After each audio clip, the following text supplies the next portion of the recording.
우리가 살아가는 세상에는 이해할 수 없는 일들이 종종 벌어지는데요. 재밌네요.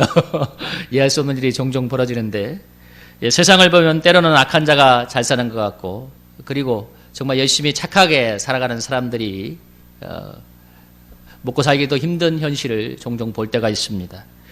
무엇보다 소위 열심히 살아가는 사람들이 인생에 알 수 없는 그런 풍파를 만나서 인생이 쓰러지기도 하는데요. 소위 말하는 법 없이도 살 수 있는 착한 사람들이 이런저런 어려움을 만나서 고난을 겪고 힘들어하기도 합니다.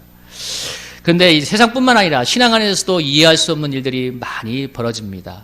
사실 여러분도 그런 삶에 그런 게 많죠. 이해하기 힘든 것들이.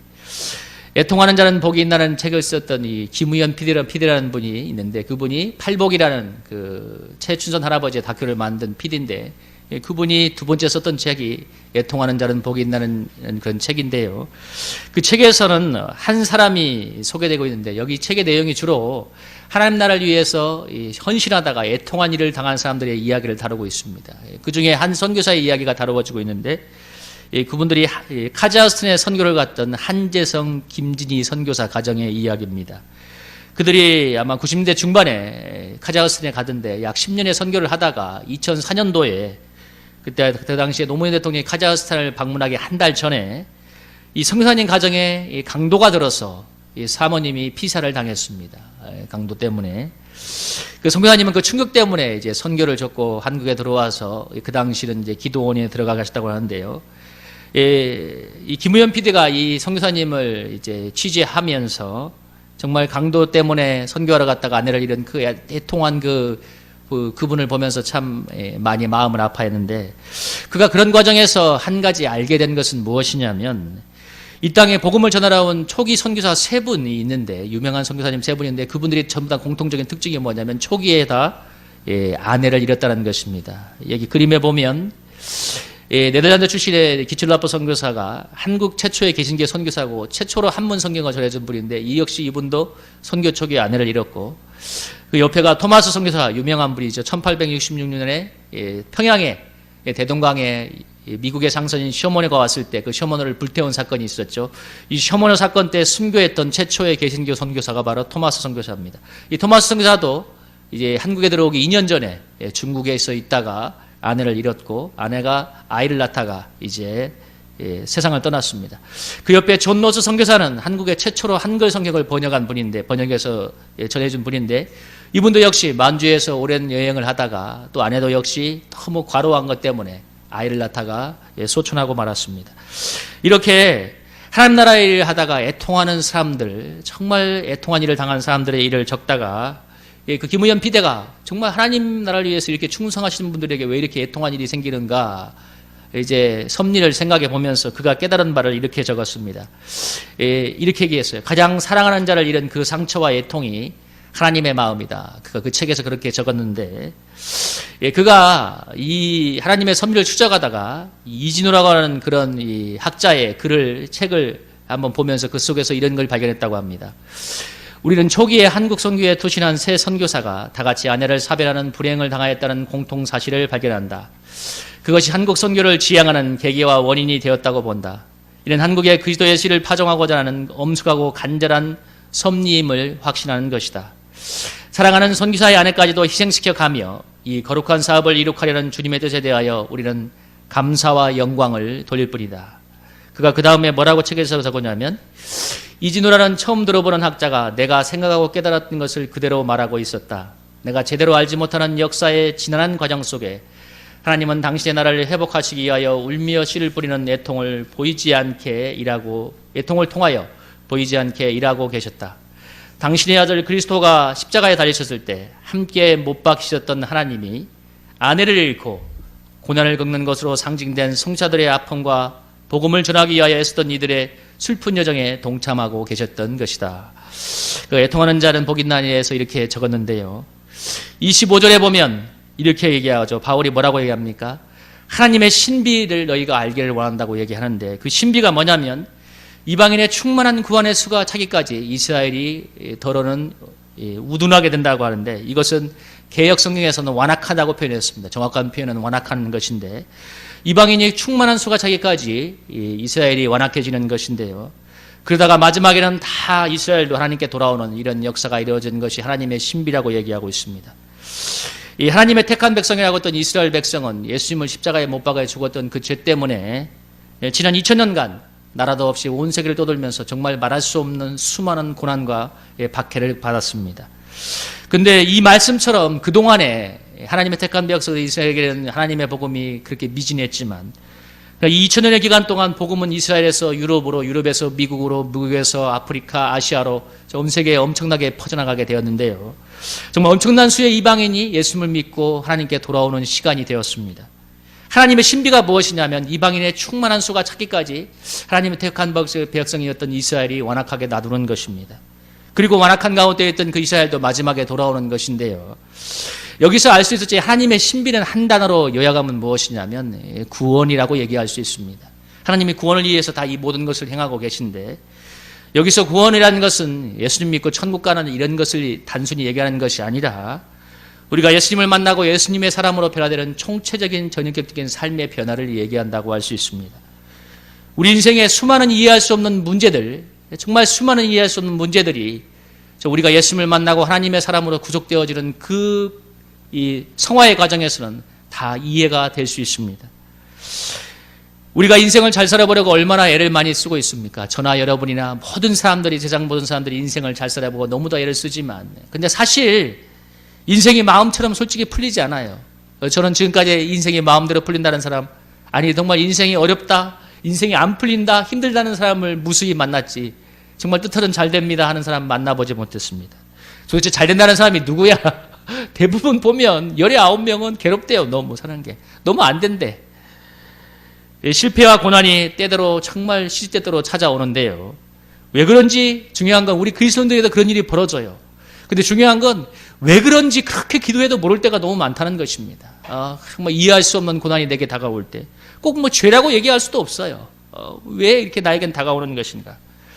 근데 오늘 하나님의 신비인 구속의 역사편에서 보면 그것이 이해가 될 수 있는데요.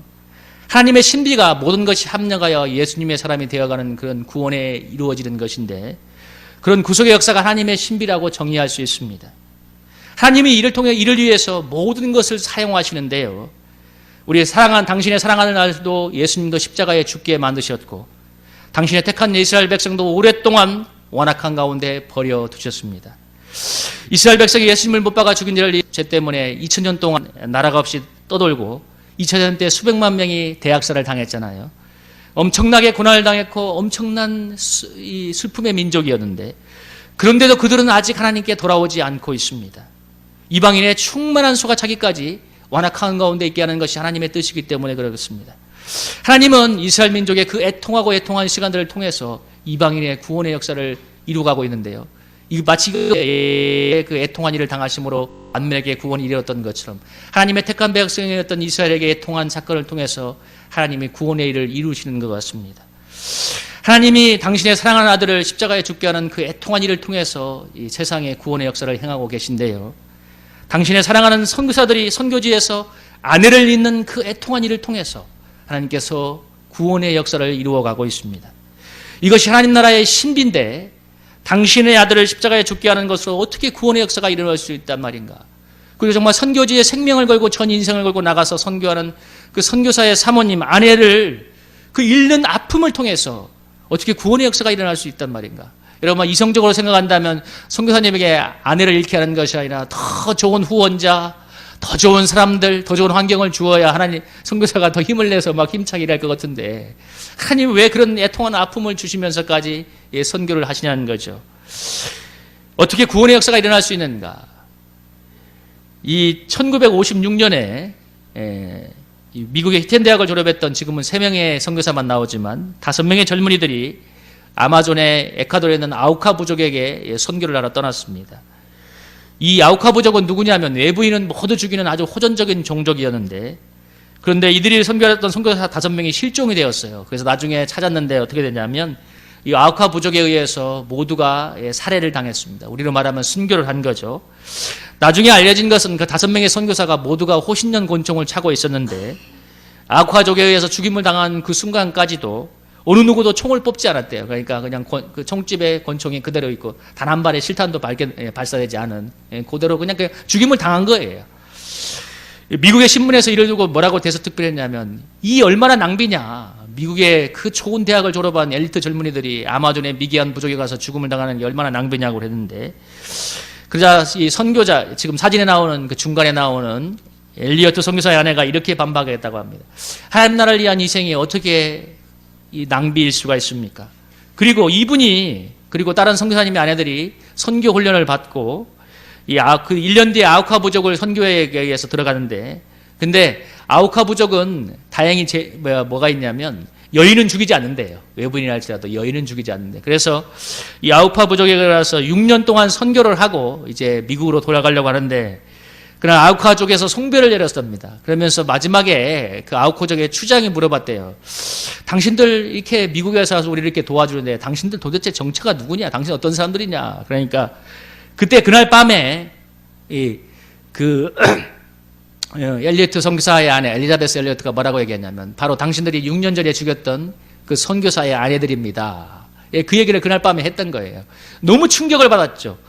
그래서 이 아우카 부족이 그 뒤로 그 선교사를 살았던 5명의 그 원주민 5명이 다 회개하고 예수님을 만났는데 4명이 목사가 되었고 1명이 전도사가 되었답니다. 그러니까 다 하나님께 돌아왔죠. 그래서 지금 얼마나 큰 역사가 일어났냐면 이 아우카 부족에게 교회가 수십 개가 세워졌고 그리고 엘리어트 선교사를 살았던 청년이 아까 말한 것처럼 세례를 받고 아우카족의 목사가 되었는데 엘리어트의 아들도 이 아우카 부족이 지금 수십 개의 교회가 부족마다 세워졌는데 이 아우카족의 목사가 되었답니다. 여기 사진에 보면 맨 오른쪽에 보면 이 순교했던 네이트 세인트라는 선교사가 이 위에 있는 저 사진에 나오는 중간에 나오는 그 아버님인데 5살 때 그 당시에 순교를 했어요. 근데 그 아들이 나중에 아우카 부족의 선교사로 가서 지금도 함께 살면서 선교를 하고 있는데요. 그래서 참 아름다운 역사가 일어났고 1995년도에 미국의 히튼 대학에서 엄청난 큰 부흥의 역사가 일어났는데 뭐냐면 이것은 너무나 유명한 사건이기 때문에 우리가 기록으로도 보고 많은 인터넷에서도 알려진 사건입니다. 하나님께서 이렇게 이 수십 년 전에 그런 희생을 통해서 아름다운 열매를 주셨다는 것을 나중에 우리가 확인하고 있는데 그러나 결과가 확인되지 않은 정말 이름도 모르는 이름도 없이 빛도 없이 어느 오지에서 정말 그냥 사라져간 선교사들이 너무나 많이 있다는 것입니다. 그들이 어떻게 주의 복음을 위해서 살다가 어떻게 열매를 맺었는지 아무도 모릅니다. 하나님만 알고 있습니다. 지금 이 순간도 주의 복음을 위해서 순교하는 사람들이 북녘 땅에는 너무나 많이 있는데요. 여러분, 우리가 후원하는 그 모퉁이들 선교회의 기록을 보니까 해방 이후에 1945년 이후에 지금까지 공식적으로 이 집계가 된 순교자들, 사례대가 기독교 때문에 사형을 당한 사람들이 1만 6천 명이라는데 북한에서 이게 통계에 잡힌 숫자예요. 그러니까 통계에 잡히지 않은 사람까지 합치면 10만 명을 넘어가지 않을까 생각을 하는데 정말 무수한 피가 하나님 나라를 위해서 뿌려지고 있지 않습니까? 그런데 외통한 일들이 지금도 북한 속에 일어나고 있는데 우리는 그 속에서 어떤 하나님의 뜻이 있고 어떻게 하나님께서 복음의 진보를 이룰지 아무도 알지 못하는 애통할 일이 지금도 벌어지고 있습니다. 우리는 여기서 한 가지 의문을 품을 수가 있는데 우리의 삶에도 적용이 되는 거예요. 하나님이 꼭 그렇게 해야만 복음의 진보가 일어나는 것입니다. 여러분 한번 이렇게 한번 생각해 봐요. 제가 가끔씩 상상했던 것 같아요. 하나님이 하늘의 문을 열어서 저기 하늘에다가 비디오를 보여주고 여러분 천국을 보여주고 지옥을 보여주면 집단 개종하면 얼마나 좋아. 그죠? 여러분 그렇게 어렵게 하지 말고 뭐 이렇게 어렵게 가. 여러분 하늘의 문을 열어서 여러분 천국을 보여주고 지옥을 한번 보여주면 집단 개종할 수 있을 건데 왜 하나님이 그런 방법을 쓰지 않고 그렇게 아프고 애통한 희생을 통하여서 구원의 역사를 이루어간단 말인가. 신비라고 하기에는 참 우리가 아픈 사건인데요. 대답은 정확하게 말하면 그렇다는 것이죠.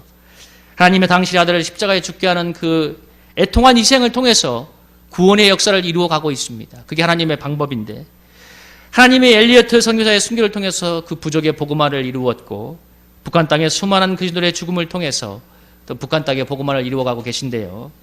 하나님이 우리의 구원을 위해 여러분 모든 것을 사용한다는 것을 기억하셔야 됩니다. 모든 것이 합력하여서 선을 이루어가고 구원을 이루어가는데요.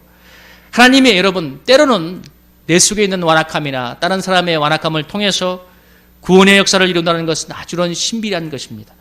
여러분 하나님이 외부인은 모두 죽이는 그 아우카 부족의 완악함을 사용하여서 선교사가 순교하는 데 사용을 했고, 그래서 그 완악한 부족이 그것 때문에 하나님께 돌아오는 사건이 되게 했습니다. 제가 아는 한 크리스찬은 제가 보기에도 참 성격도 좋고 능력도 좋고 교회도 정말 열심히 하는 내가 봐도 참 좋은 분인데, 근데 그분에게는 오랫동안 속썩이는 자녀가 있어요. 내가 봐도 너무 속을 썩여요. 너무 속썩이는 자녀가 있는데 그것 때문에 얼마나 눈물을 흘리며 기도하는지 모릅니다. 그분의 간증을 들어보니까 본인이 모태신앙으로 태어나서 사실 기도는 30초밖에 몰랐대요. 결혼하기 전까지 기도는 딱 30초 했대. 기도해서 식사기도 다 합치면 30초. 하루 아침 10초, 점심에 10초, 저녁에 10초. 하나님 아버지 감사합니다. 잘 먹겠습니다. 밥 먹고. 정말 10초밖에 기도하지 못했는데 자녀 때문에 나중에 기도원에 가서 살다시피 하면서 그러니까 낮에는 일하고 밤에는 기도원에 갔대요. 본인 말하니까. 방언으로 기도하면서 영적으로 엄청나게 성장을 했는데 지금도 자녀 때문에 새벽마다 기도하고 있는데요. 그분이 구원을 위해서 하나님이 그의 자녀를 완악하게 놔두셨죠. 하나님이 우리의 구원을 위해서 우리 주위에 때로 완악한 사람을 두신다는 것을 기억해야 됩니다. 우리의 구원을 위해서 우리 가족 중에 아니면 내 아내나 내 남편이 내 자녀나 아니면 또 어떤 관계 속에서 그런 완악한 사람을 두기도 하고 그런 문제를 두시기도 합니다. 여러분 그 사람이 언제 변화될까요? 한번 물어볼게요. 여러분이 정말 이 지긋지긋한 이 사람 좀 변화됐으면 좋겠다. 언제가 변화가 될까요? 그 괴롭고 눈물 흘리는 그 문제 제발 좀 풀렸으면 좋겠는데 언제 풀릴까요? 마음에 그런 기도가 있잖아요. 여러분 안 풀릴 수도 있습니다. 변화가 안 될 수도 있어요. 그러나 중요한 것은 하나님의 구원에 충만한 경륜이 차야 된다는 것입니다. 하나님의 구원의 경륜이. 그 기간 동안 하나님이 무엇을 하시느냐? 왜 하나님 완악한 가운데 놔두는가? 그 기간 동안 하나님이 우리를 하나님의 마음과 뜻을 깨닫고 예수님의 사람으로 변화되어가는 시간으로 만드시는 것입니다. 그 시간 동안 우리를 만들어 가시는 거예요. 우리를 구원해 가시는 것입니다. 여러분 하나님이 언제까지 북한의 정권을 그냥 놔두실까요? 제가 알기로는 20년 전만 해도 북한이 곧 망한다는 말에 수많은 전문가들도 그렇게 얘기했어. 근데 그 사람들 찾아가서 한번 물어봐야 되겠어. 당신들 뭘 보고 그런 거야?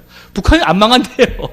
들어보니까 요즘 북한의 저쪽에 이 연변하고 이쪽 적경지대에 사는 사람들 만나고 왔던 우리 목사님 얘기 들어보니까 김정은 칭찬을 그렇게 한답니다. 정치 잘한다고. 한국은 그렇게 욕을 하고 있는지 모르지만 그래서 탈북자도 별로 없대요. 그 이유가 뭐냐면 단속을 많이 해서 그런 게 아니라 북한이 먹고 살만해진대요. 점점점 더 그만큼 이제 어떤 면에서 북한이 밑에서부터 그렇게 어렵지 않은 거예요. 그러니까 저렇게 배짱을 부리고 있는 것 같은데 여러분 망하는 게 아니라 내가 보기에는 보이지 않는 가운데 잘 되고 있는 거예요. 우리만 그렇게 희망 고문하고 있는 거야. 쟤들이 곧 망할 거야. 그 우리의 생각일 뿐이죠. 하나님의 구원에 충만한 경륜이 찰 때까지 하나님 이런 북한을 그냥 놔두실 것입니다.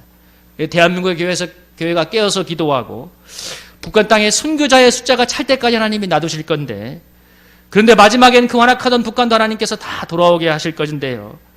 여러분 중국이 공산화될 때 크리스찬이 1949년에 공산화가 됐는데 크리스찬이 약 300만 명이었는데 선교사가 한 500명 정도 다 추방을 시켰는데 그래서 1990년대 개방이 된 뒤에 알게 된 사실은 중국의 정말 신실한 그리스도인들이 최소한 3천만에서 많게는 1억으로 추산을 하고 있습니다. 그러니까 중국에 정말 문을 닫고 엄청난 복음의 진보가 일어났는데 여러분 북한도 마찬가지입니다.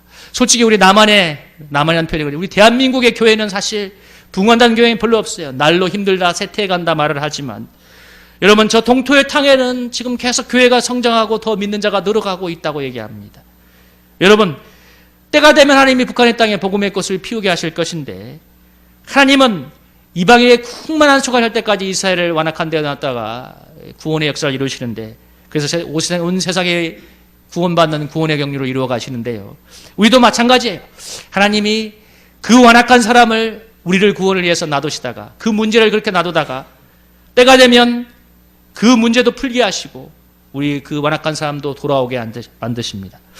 그래서 오늘 이 말씀이 참 은혜가 되죠. 여러분 같이 한번 읽어볼까요? 29절입니다. 11장 29절 한번 읽어보겠습니다. 시작. 하나님의 은사와 부르심에는 후회하심이 없습니다. 여러분 하나님이 이스라엘 통해서 베푸신 구원의 은총과 하나님의 택한 백성의 부르심은 결코 폐하여지지 않고 궁극적으로 이루어지기 때문에 후회함이 없습니다. 여러분 과정에는 누구나 어려움이 있습니다. 우리 믿는 사람들도 마찬가지지만 그러나 하나님의 신실하심으로 이루어지기 때문에 하나님의 은사와 부르심에는 결코 후회함이 없는 것입니다. 우리 인생도 마찬가지인데요. 여러분, 우리 인생이 우리 인간의 관점에서 성공하든 실패하든 간에 잘 살든 못 살든 간에 하나님의 나를 향한 은사와 부르심에는 결코 후회함이 없습니다. 왜냐하면 하나님이 나를 은혜로 택해서 불러주셨기 때문에 그렇습니다. 만약 여러분, 저와 여러분이 내 의지로 하나님을 택했다면 벌써 우리는 구원의 길에서 망했을 거예요. 우리의 의지가 얼마나 강하다고. 여러분, 우리는 벌써 망했을 거예요. 그러나 하나님 우리를 은혜로 택하여 부르셨기 때문에 결코 후회함이 없는 것입니다. 하나님의 전능한 능력과 일방적인 은혜로 우리를 구원해 가고 있기 때문에 그렇습니다.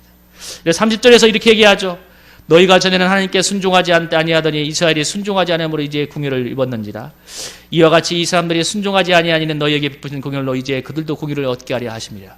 하나님께서 인간의 순종과 불순종, 또 인간의 완악함과 그 사악함을, 또 인간의 순종을 적절하게 결합시켜서 구원의 역사를 이루어간다는 것은 신비한 일인데요. 여러분, 제가 앞에서 말씀드렸던 제가 아는 한 그리스도인, 크리스찬, 그분 한번 보세요. 자녀의 완악함과 불순종을 통하여서 그 사람 속에 구원의 역사를 이루어가고 있지만 마지막에는 제가 보니까 그 자녀도 구원의 길로 들어보게 할 것이 지금 보이고 있습니다. 이것이 인간의 이성으로 이해할 수 없는 미스터리예요. 왜 하나님이 그런 식으로 일을 하고 계신가? 그래서 바울이 뭐라고 얘기하냐면 이 하나님의 지혜와 이 풍성이 너무나 깊기 때문에 우리의 이성으로는 결코 판단할 수 없다고 얘기하고 있습니다. 우리는 여러분, 하나님의 구원의 경륜을 아무도 이해할 수 없습니다. 여러분, 우리가 이해할 수 있다면 하나님이 아니죠. 하나님의 깊은 지혜와 마음은 다 헤아릴 수가 없는 것인데 누가 우리를 위해서 예수님도 내어준 하나님의 그 아버지의 마음을 여러분 이해할 수가 있겠습니까? 누가 하나님의 모사가 되어서 신비한 구원의 경륜을 도울 수가 있겠습니까? 누가 주님께 먼저 드려서 갚는 그런 삶을 살겠습니까? 우리는 우리 속에서 구원의 역사를 행하시는 그 하나님을 통해서 하나님의 마음, 또 하나님의 구원의 경륜을 조금씩이나마 이해해 갈 뿐입니다. 여러분, 그리스도인들이 가장 힘든 순간이 언제일까요? 그것은 신앙생활을 열심히 했는데 결과가 좋지 않을 때 그리스도인이 가장 힘이 든 거예요. 내가 열심히 기도도 많이 하고 헌금도 많이 하고 헌신을 많이 했음에도 불구하고 결과가 좋지 않을 때 우리 그리스도인들이 힘이 든 것입니다. 근데 여러분, 한번 질문해 볼게요. 하나님 나라를 위해서 그때 하나님이 이해가 되지 않죠. 왜 나는 이렇게 하는데 하나님이 이렇게 하실까? 하나님 나라를 위해서 생명 걸고 선교하러 나갔는데 사랑하는 아내를 잃게 만든 그 하나님이 여러분 이해가 되겠습니까? 여러분, 제가 저번에 네팔에 선교하러 갔는데 사랑하는 두 자녀를 데려간 그 하나님이 여러분 이해가 되겠습니까? 여러분, 그런 면에서 한번 적용을 해보세요. 내가 그렇게 주님 앞에 열심히 살려고 했는데 주님 왜 이런 결과를 주십니까? 이해가 되겠습니까? 이해가 잘 되지 않죠. 누가 주의 마음을 알았느냐? 애통한 일을 당한 그 선교사에 떨어지는 그 눈물이 독생자 주신 하나님 아버지의 눈물이 떨어지고 있는 것이고, 감당하기 힘든 인생의 십자가 때문에 여러분 사실 이해가 되지 않죠. 근데 제가 한 가지 깨달아가는 것, 십자가 속에서 내가 감당하는 십자가의 고통 속에서 나를 구원하기 하나님이 주신 하나님 아버지의 마음을 점점 조금씩이나마 느껴간다는 것입니다. 사람이 언제 변화가 되는가? 이 고난의 십자가를 순간을 통과하면서 하나님 아버지의 마음을 느낄 때 변화가 되는데요. 사람은 마음으로 느낄 때 변화가 일어납니다. 참 이거 중요한 거예요. 사람이 마음으로 느낄 때.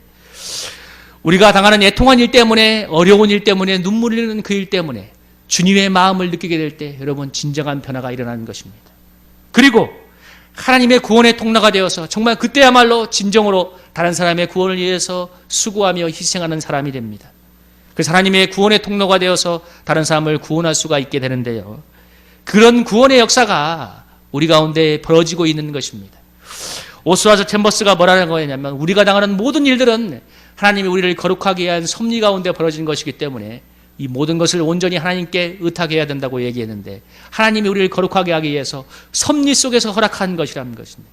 그러니까 내가 이해되지 않는 그 일, 내가 받아들이고 싶지 않은 그 일, 하나님께서 섭리 속에서 우리의 거룩함을 위해 허락하신 일이기 때문에 온전히 맡겨야 된다고 했습니다. 여러분 어디까지 맡겨야 된다고요? 완전히 맡기십시오. 20 마지막에서 이렇게 만마하고 있죠. 이는 만물이 주에게서 나오고 주로 말미암고 주에게로 돌아감이라 그에게 영광이 세세히 있을지어다. 여러분 모든 것이 하나님께서 나오는 것을 믿으십니까? 여러분 이건 아니야. 하나님이 준 게 아니야. 이건 없어야 돼. 이렇게 생각하지 않나요? 모든 것은 하나님께로부터 나오는 것입니다. 우리 인생의 희노애락, 생로병사 모든 것이 하나님에게서 나오는 것입니다. 하나님이 허락하기 때문에 여러분 일어나는 거예요. 우리 생각에 도무지 이해가 되지 않는 그 일, 마음으로 도무지 바라지 않는 그 상황과 현실, 하나님이 허락하시기 때문에 지금 일어나고 있는 것입니다. 모든 것이 하나님께로 나오고 하나님께로 말미암고 하나님께로 돌아가는 것인데요. 하나님이 뜻하신 대로 이루어져 나간다는 것입니다. 여러분, 우리의 뜻한 대로 이루어지는 것이 아니라 하나님의 뜻한 대로 이루어지는 것이 여러분 놀라운 축복입니다. 그래서 우리의 구원이 완전 무결하게 이루어져 가는 것입니다. 여러분, 우리가 뜻한 대로 우리 뜻대로 갔다면 우리 인생은 벌써 구원의 길에서 망했을 것입니다. 한번 생각해 보세요. 여러분, 내 뜻대로 인생이 풀렸으면 우리는 벌써 구원의 길에서 망했을 것인데, 그러나 하나님에 의해서 하나님의 뜻대로 우리 인생이 흘러가고 있기 때문에, 그래서 하나님의 은사와 부르심에는 결코 후회가 없는 것입니다. 하나님이 이루시는 구원은 여러분 내가 노력하는 구원이 아니라 하나님이 이루시는 구원은 반드시 성취될 줄로 믿습니다. 우리 사랑하는 성도님들, 이 하나님께 모든 것을 맡기고 그 하나님의 주권을 인정하게 될 때 하나님께 감사와 찬송을 드리게 될 줄로 믿습니다. 이 마지막에 뭐라고 바울이 고백하나요? 그에게 영광이 세세에 있을지어다. 여러분, 하나님께서 모든 것이 나오고 모든 것이 말미암고 하나님께로 돌아가는데, 지금 내 삶의 모든 삶의 형편, 주님의 섭리 가운데 이루어지는 것을 인정하고 하나님께 온전히 맡김으로써 주님의 뜻이 우리 가운데 아름답게 성취되어 있기를 주님의 이름으로 축복합니다. 이 시간 한번 말씀을 적용하면서 기도하기 원하는데요. 사실 저나 여러분이나 삶의 많은 순간들, 많은 사건들이 이해가 되지 않고 해석이 되지 않을 수 있습니다. 그런데 큰 그림 안에서는 하나님이 우리의 구원과 성화를 위해서 허락하신 사건인데, 중요한 것은 이것이 하나님에게서 나왔다는 것입니다. 그 하나님의 주권을 받아들이고 온전히 인정해서 하나님의 뜻이 이루어져가는 그 기쁨을 보게 하옵소서. 우리 한번 주여 일창하고 한번 간절하게 기도하겠습니다.